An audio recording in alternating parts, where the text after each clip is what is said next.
Malay mo, in the next week, nasa ibang lugar na tayo, no? Nasa eroplano, May di ba? pinapahiwatig ka ba? Di ba? Nakabook ka ba? Nakabook ka ba ng seat, Seth?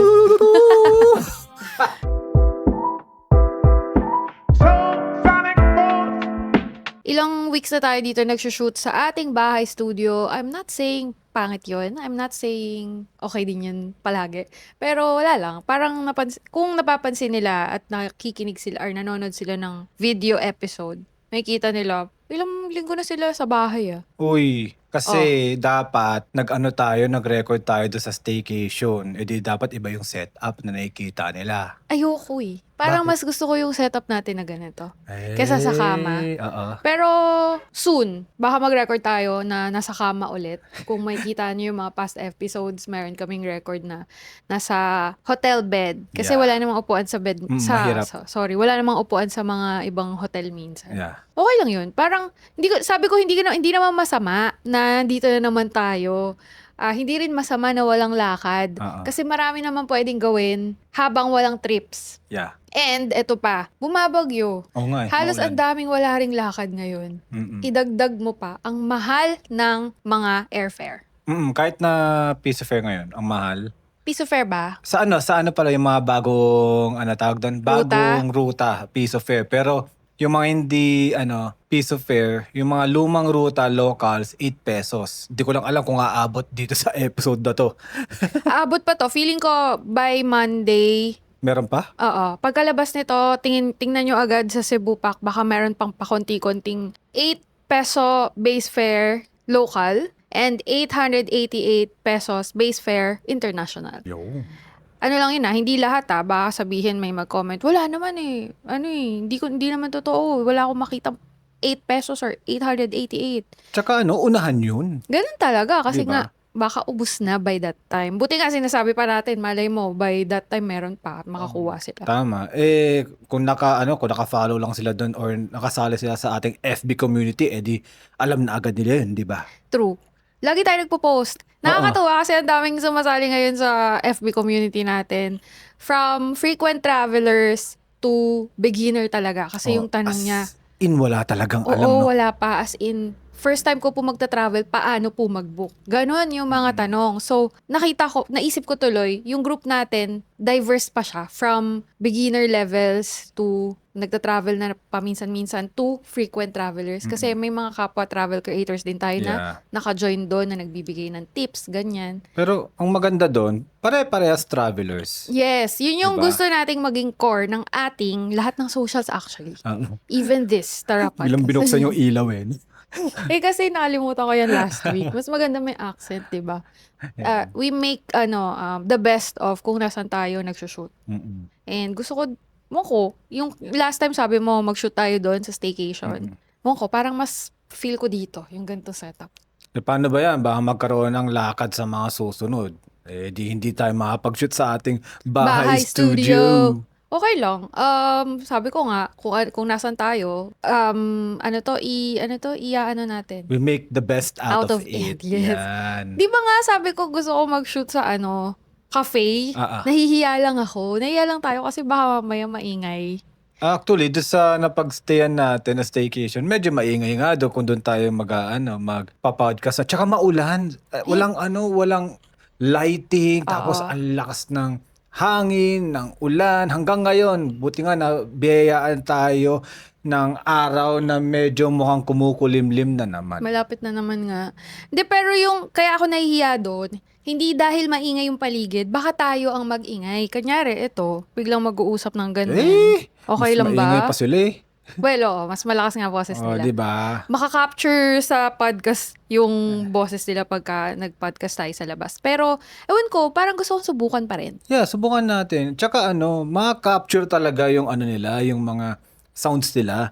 Kasi doon sa vlog mo, yan, meron kang bagong vlog, the Beyond the Vlog, talagang rinig din yung mga paligid diba? So isipin mo na lang yun, kung mag-podcast tayo doon, maririnig talaga unless i-on natin yung noise cancellation na to kasi medyo magiging parang robotic mangyayari, diba? Parang Pagit ganyan? naman Galing. kung ganito ang podcast natin. Doon sa Binondo Vlog, di ba ako yung nag-edit? Naririnig ko yung mga nagtitinda or dumadaan sa paligid. Magandang araw, may magandang umaga, may gumanon pa ng malakas. In fairness, at least magandang umaga yung sinabi, hindi nagmura, Oo no? nga, no? Kung nagmura yun, mahirapan ka mag-edit, no? Yung tipong nagsasalita ka mismo sa kalagitnaan, sasabihin mo, for example, ang sarap naman nitong mo! Di ba? O, edi wala na yung context. Oo nga, Diba? no? Hahayaan ko na lang siguro. Madedemonetize ba pagka narinig Ay, yung hindi mura? naman Hindi, di ba? siguro, hindi naman. Bakit yung Cool Pals, di ba? Grabe magmura. Oo nga. Oo. Pwede naman siguro. Basta hindi naman ako yung nagmura, so okay lang. Oo. Kung may makapture na gano'n. Pero, ayun nga. Mas Tatawa ako kinakabahan pa ako doon sa ano eh. sa, Yung may mga background music eh. Yun baka ano. ay, makapiright. Oo. Oo nga, no? Ay, meron nun. Pero mahina naman eh. So, Ayun okay nga. lang. Basta, in short, gusto kong masubukan mag-podcast sa labas kasi mas may chance tayong magkaroon ng guests. Oo. Kasi maliit tong bahay studio, hindi natin sila ma-invite dito. Or kung meron mang ma-invite, siguro may parang, ano tawag doon? Disclaimer ha, hindi malaki yung bahay, whatever, ganyan. Mukha lang malaki kasi naka-wide yung lens. Kung makikita nila yun. Pero ayun, speaking of, di ba, lumabas tayo isang araw, nabanggit mo na many times kanina. Yeah, staycation. Nag-staycation tayo sa Poblacion. Yeah, Poblacion Makati. Dug, dug, dung, dung, dung. Dug, Dug, dug, dug, dug, dug, dug. May lasing isa dyan. Ay, hindi Hindi ka ba lasing? Hindi. Konti lang. Hindi ako nalasing doon. Isang shot. 2 shots lang yun eh. Oh, para kang kayo natahimik noon, tas na ang init-init. Sabi mo, Ang init nung pakiramdam sa face.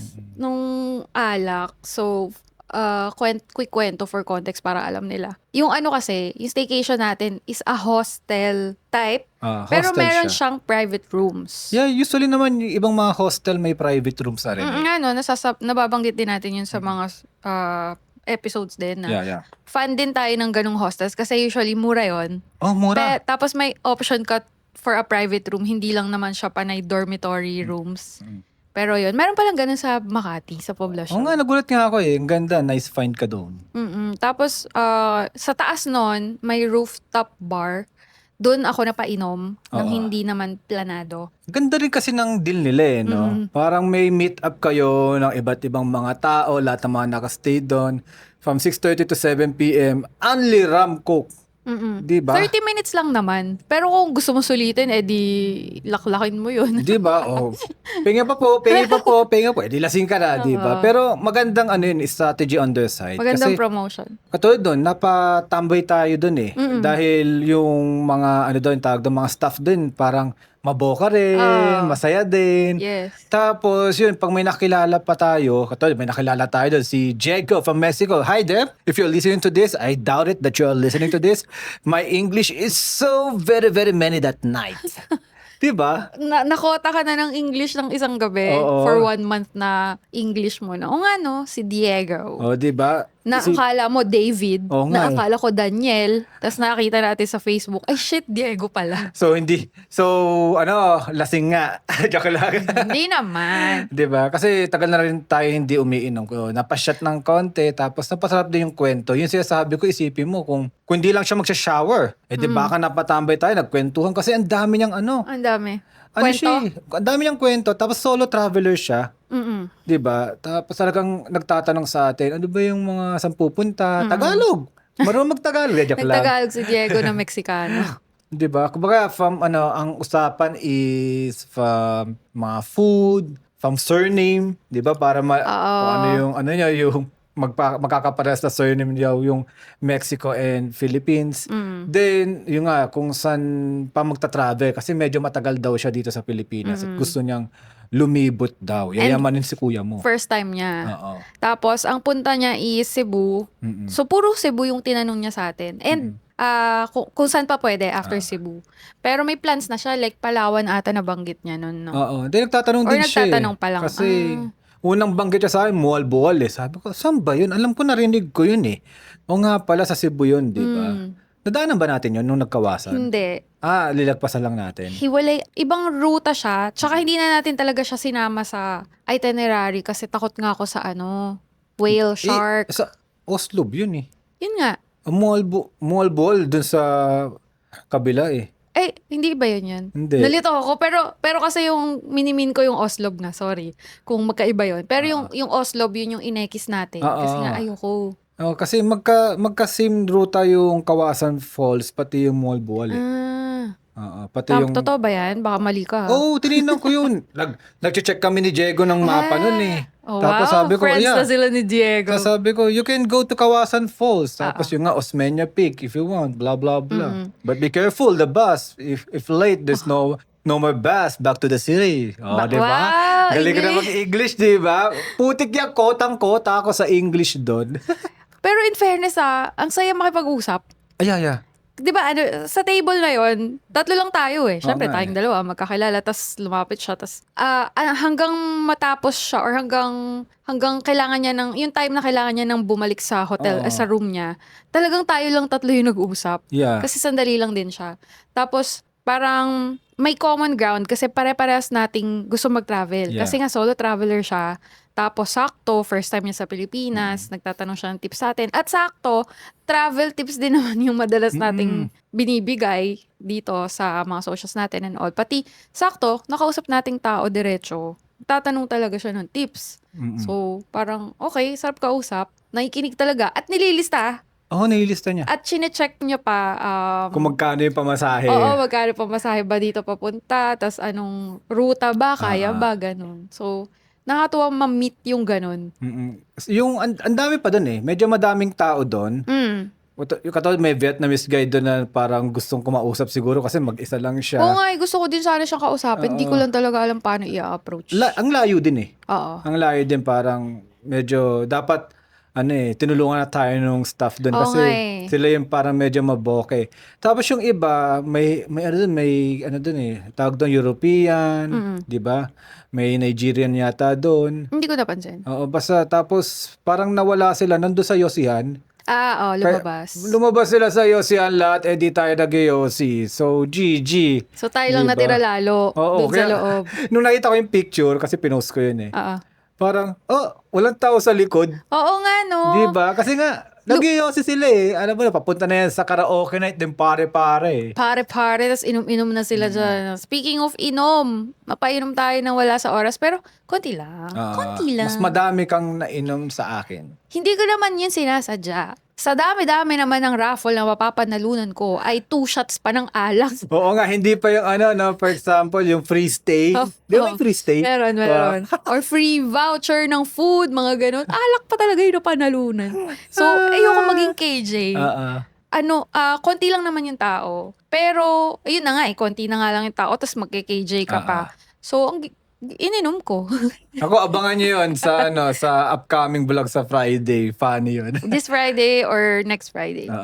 Pero, ayun, masaya. Kasi sabi ko naman, may control naman tayo eh. Lalo na sa alak, hindi na tayo masyado. Lalo na ako, hindi na masyado talaga. Kasi... Hindi, lalo na ako, hindi na masyado. Hindi, lalo ko. Wala ka sa lolo ko. Parang ganun yung tunog eh. Lalo na ako. Parehas lang naman tayo kasi magkasama lagi. Dati ka pang may control sa alak eh. Mas meron ako? Oo naman. Kasi nasusukan ako eh. Oo nga eh. Ako talagang pare-pare people ako eh, di ba? Hindi naman. Hindi, kumbaga, pag nandiyan, parang go lang ng go. Hanggat, malasing or something. Nakakapag tira ka pa ba ng pang-uwi? Oo, palagi akong ganon. Di Talaga? ako nalalasing nung college, nung high school, kahit nagtatrabaho ako, lagi akong merong pauwi, nakikita mo na umuuwi ako sa piling mo ng maayos. Hindi, hindi pa tayo kasal. Nung mga times pa na hindi pa tayo kasal. Yeah, so, kahit hiwalay hindi pa ng bahay. Ayun nga, kahit di pa tayo kasal, umuwi po sa bahay ng maayos. Maliban dun lang, nung tumigil na ako uminom kasi sobrang lasing ko doon sa kasal ng kapatid ko. Lately na yun, tayo na yun. Yun nga, dun lang talaga parang sabi ko, Oo. masama ang alak, wag kayong iinom. Tapos uminom tayo, no? Kakakwento lang natin, uminom tayo ng isang baso ng rum and coke. Pero pwede pag ganun for socialization. Pero kasi yung tipong Yung walwalan, no? Ayoko na rin. Lalo yung feeling kinabukasan, yung hangover, yung pinaka-ayoko. Yeah.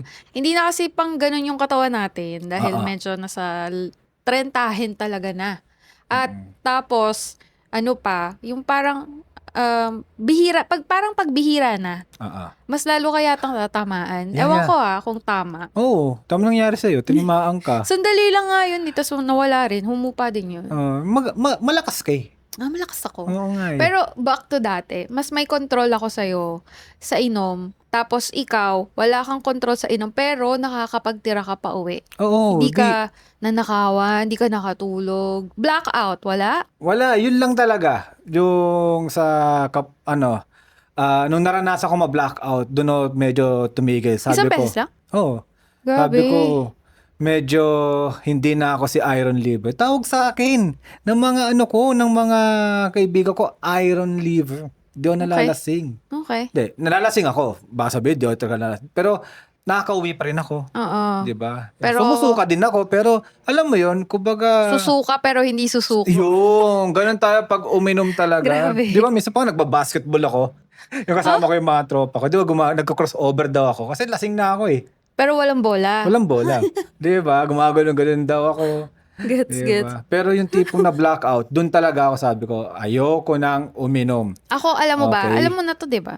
Suki ako ng blackout. Oo. Nabanggit mo nga sa akin yun. Kaya bawal ako magmalasing ng todo sa ibang lugar eh. Mm-mm. Kasi hindi ko talaga alam mangyayari noon or kung anong magaganap sa paligid. Kaya scary as fuck. Yun yung ilang beses ko ba na-blackout sa buong buhay mo? Siguro yung mga less than 5 lang naman. Bakit? Parang dangerous pa rin yun, less than 5. Oo nga, no? Pero kadalasan nun, sa bahay namin ang inom. Kaya yung family ko, strict sila. Pero pag may, kunyari, nisip siguro nila, tigas ng ulo nito, wala akong choice. Sige, kaysa mag-inom kayo sa labas, dito na lang sa bahay. Yun, nababblackout ako sa bahay. Kasi parang hindi naman konsentidor yung mga parents or yung mga adults dati. Oo. Parang siguro naranasan din nila yon, ganun yung part of the socials dati. No, kaya parang pinapayagan din tayo. Kahit, di ba sa amin, di ba? Oo, free Parang- din sa inyo mag-inom eh. Oo, bahay inuman no? Feeling ko, main reason nun, kesa malasing ka nga sa labas at di ko nakikita, dito na lang kayo sa bahay. So yun, naging ilang beses din na inuman yung bahay namin nung high school and college. High school pala, Oo, high umiinom na. Ang sasamaan yung tao. Excuse me? Di ba? Sabihin nila, no? Grabe sila, high school pa. Alam ko, sa mga millennials, marami Normal yun. makaka-relate talaga Oo. dyan na high school. Di ko siya sabi na gawin nyo, pagawa nyo sa mga anak nyo. Pero kami, naranasan namin, high school, college, di ba? Kaysa naman yung tipong kung kailan nag-adult na, saka pala magiging lasinggero, parang ako doon. Parang mas okay na naranasan na natin nung Nung mas bata pa tayo. Oo, kasi kung Same. ngayon parang, ewan ko lang siguro baliktad yung tingin nila sa atin na for example, millennials ka na umiinom pa rin hanggang ngayon, tapos they look down on us na hindi na umiinom. Mm. Ako naman, baliktad na. Kasi, kumbaga naranasan ko na halos lahat yan, tapos ganyan ka pa rin. Mm. Di ba? Para sa akin lang na, kumbaga, let's be mature kasi ang hirap naman na gigising ka kinabukasan tapos may gagawin kang trabaho. Di ba? Or, Hindi ka maka-function masyado. Oo, exactly. Kumbaga, Baka naman kasi lakas pa rin ang katawan nila. I don't know. pwede rin. Bahala sila. Pero ang tanong, yung yung Organs. inner circle. Inner organs. circle. Tama. Di ba? Kung magpa-function pa ba yan, pa nag-20, 25, 30, 35. Kaya nga natatakot ako noon na baka pagtanda ko magsilabasan. Ang Kasi sakit. Oo, kasi ang dami kong bisyo dati. Pero thankful naman na hindi pa din ako ganon sa level. Mm-mm. Nabagok lang ako, ayun lang. Oo, hindi naman yun sickness eh. Accident yun. Oo. Kakainis. Sorry. Kabubuhan, joke lang. Shit happens lang. Yun. Pero, at masasabi ko ngayon, di na nga din talaga, happy ako na hindi na tayo mainom masyado. Even, parang mga past few years, bumibili pa tayo wine kahit wine. Yeah. Ngayon wala na no. Even sa Japan, di ba, favorite ko, sour, lemon sour. Mm-mm. Di ba, bibili ako ng strong zero palagi noon every night, di ba? Kumbaga, sarap kasi nun parang, yummy. Masarap pa rin naman, di ba? Yeah, Pero pero, hindi lang talaga natin hinahanap. oo, yung alcohol Gets. hindi na. Pero, kunyari, merong kita-kita, tapos, wine night nga eh. Wine night daw yung gathering natin ngayon. Inom ako. Hindi Okay pwedeng hindi. I mean, Yeah. may kisama ako. Katulad nun, yung sa hostel nga, sa rooftop bar. Di na tayo umiinom, pero ininom ko yun. Oo. Kasi nakikisama ka. Yeah. And ayaw mo ng KJ at minsan lang naman yun. Mm. 'Di ba? 'Di ba? Maliban na lang kung araw-araw kang gano'n, doon magtaka ka na sa sarili mo. Pero kung minsan nga, 'di ba? Mamaya balik tayo doon. Sabay gano'n eh, no? Pero ano pala yun, hindi ko pala nasabi. Hostel na yun is Mad Monkey. Magkakamali pa, no? Ano po yung monkey? Monkey. Mad Monkey Hostel sa Poblacion, Makati. So, thank you kasi sponsored yun. At naka-staycation or nakalabas-labas tayo ng bahay for a while. After that, meron pa tayong naging Binondo food tour na Yeah. sponsored din ng Git. Sponsored din ng Get Your Guide. Kaya, yun, medyo nakalabas-labas tayo for this week. Oo nga eh. Sabi nga natin parang practice ko din yun eh. Oo nga. Kasi, kumbaga, ang ganda nga ng ginawa natin pacing eh. Nagpahinga for the past weeks, months dahil dito sa aking ulo. Then, sinubukan muna natin mag-staycation.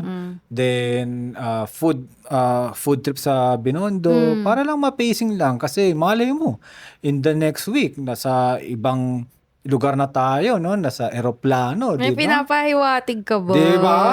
Nakabook ka ba? Nakabook ka ba ng seat sales? Sana nakakabook ng seat sales yung mga nakikinig ng Tara Podcast. Kasi yun yung goal natin dun dito sa community. Yeah. Makarami or dumami yung nagta-travel. Yeah. Yun talaga yung, kumbaga, kung merong, ang tawag doon, vision mission. Vision mission, parang school ako. Yeah, di ba? Or goal talaga ng ating community, nitong podcast is hindi lang ibahagi yung mga experience natin sa travel, pati hoping na dun sa ating mga kwento is makatulong man lang para sila din ma-experience yung na-experience natin sa travel. Kasi Yes. hindi lang siya yung experience na, uy, ang ganda ng view. Uy, ang ganda naman nitong Uy, ang ganda ng view. Ba't ganun yung mga boses ko palagi, no? Oo nga, pag may parang third person or may ini-impersonate ka, pumapangit yung boses. Oh, sige. Ganun ba tingin mo sa tao? Pwede, no? Sige, ibahin ko yung boses. Uy, ang ganda naman nito. Uy, wow, Tokyo Tower. Wow, ano yan? Glico sign. Di sa ba? Osaka. Wow, na-experience ko na rin ito. Ang saya-saya.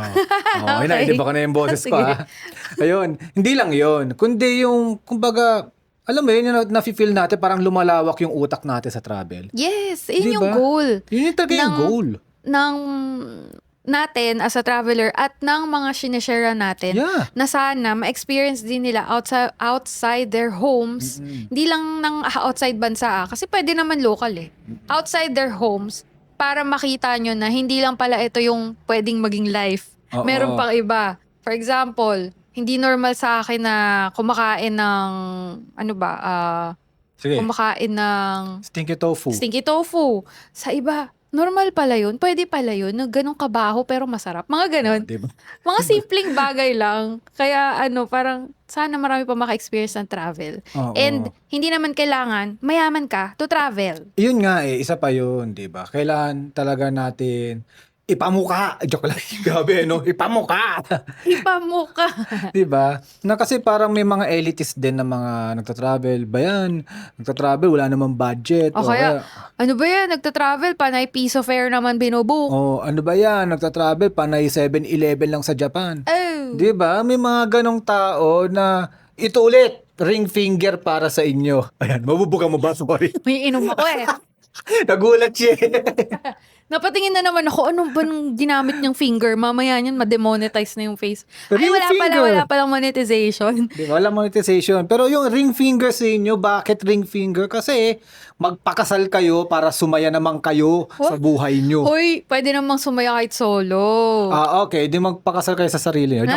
Joke lang po, ha? Ayan, Hindi. Kumbaga, lang yun. Joke lang yun. Pero ang minimin ko Hindi talaga siya no doon. joke. No joke. Hindi, joke lang. Okay. Ang minimin ko lang talaga doon is, yun nga, yung sa mga elitist dyan, di kayo tunay na traveler. Kasi, Grabe. Hindi, totoo yun. Ito lang, sabi nga a business owner hindi niya kumbaga hindi niya i-degrade yung nag-uumpisa ng business eh.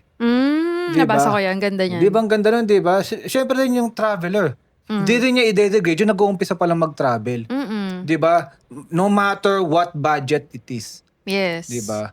Di ka traveler. Baka siguro tourist ka but you're not a traveler. Or baka nagta-travel ka to impress people, to impress someone else and not really to enjoy traveling. Oo, Kasi diba? bakit palaging parang kailangan mas angat yung travel mo sa kanya Oo. na nagsa-start pa lang or ewan ko ba't kailangan may ganun Di ba? ng the down or nagko-compare. I Kaya don't know. nga eh. Ring finger. Lagi kong naiisip lately pag parang may mga something na negative about travel.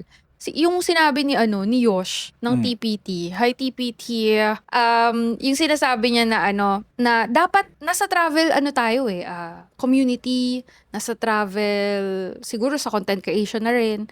Dapat good vibes kasi nga travel Parang ganun kasimple lang yung explanation. Porque travel equals good vibes dapat. 'Di ba? Parang yun na yun. Wala nang deeper explanation na travel equals good vibes. Wow. Ganun. 'Di ba? Dapat naman. Ganda nun Travel equals good vibes. Ang ganda-ganda. Simple lang yun, 'di ba? Pero I hope gets na yun ng mga traveler by heart. Travelers by heart, Tsaka yung mga nakikinig ng Tara Podcast. Yeah. Kasi ganun ang ating dapat na community. Mm-mm. Kaya mag-join na kayo sa Tara DIY Travel Community on Facebook. Subscribe on Jamimoy na channel sa YouTube kasi nandun naman ang vlogs. And then, follow this Tara Podcast dito sa Spotify. And please, rate us 5 stars. Yan. At huwag nyo kalimutan, may mga discount codes kami dyan sa description o dito sa taas na makakatipid pa kayo sa travel. Okay, maliban sa Yes. mga tips na naririnig nyo sa aming community. Alright. Yes. Dapat dapat makasave tayo sa travel kahit sa mga maliliit na bagay para makaipon pa for the next travel. Yan ang Sabi gusto nga ko. ni Aju, ni Doc. Doc See Kim. you again next week. Thank you for listening to Tara Podcast. I'm your host, Jamie. And I'm John. So, kita-kits ulit, no? Every Monday, 5 p.m. Okay? Bye!